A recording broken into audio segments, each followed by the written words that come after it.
Chapter 1: The Road Home. It was a little past 2 a.m. A Volvo bus was making its steady way through the rain-slicked highways, somewhere between Hyderabad and the rural outskirts of Kerala. The soft hum of the engine blended with the gentle patter of drizzle on the windows. Inside, the lights were dim, and the cabin was filled with the soft rhythm of sleeping breaths. The occasional rumble of a truck outside was the only reminder of movement in this vast, sleeping world. Beyond the foggy glass, shadows of wild shrubs and broken buildings flashed by, overgrown remnants of forgotten places. The highway, otherwise deserted, seemed to stretch endlessly into the night. Toward the middle of the bus, a young woman was quietly moving.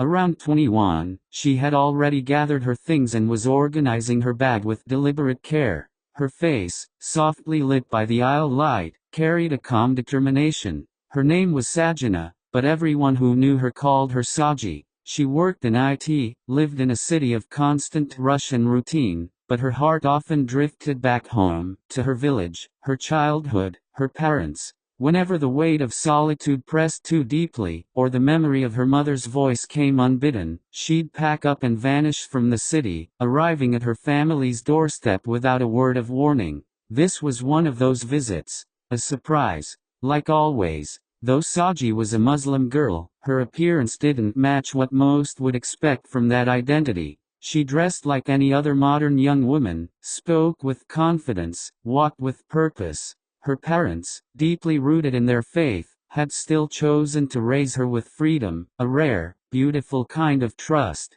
And Saji never betrayed it. She wore her freedom with grace, never arrogance. The bus slowed. She recognized the stop before the driver even called it. This was her usual route. Even the staff knew where she'd get off.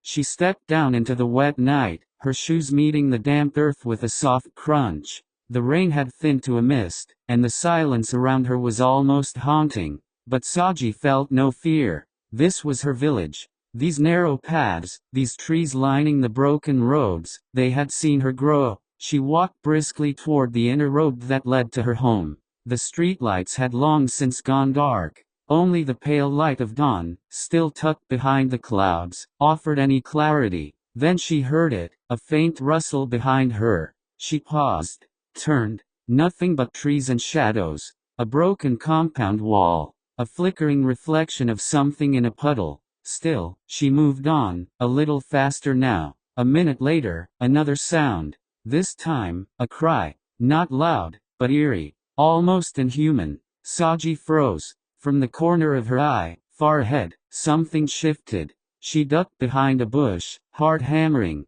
her breath caught in her throat. There. Figures. Dark and hurried, as though dragging something, or someone. She pulled out her phone and, with trembling fingers, snapped a photo. Her mind screamed that she had seen one of them before. But where? Fear settled into her bones. Were they following her? Had they seen her? Suddenly panicked, she broke into a run, veering off the road and into the crumbling skeleton of an old building she knew from childhood. It used to be a rice mill, long abandoned. Inside, she found a dark corner, sat down, and clutched her bag close. Her chest rose and fell in ragged breaths. She felt the Avamin she'd taken earlier start to tug at her consciousness. Her eyelids grew heavy. She fought it, but the medicine always won. Within minutes, she was fast asleep. The next thing she heard was noise, a sharp, echoing bang. Shouting.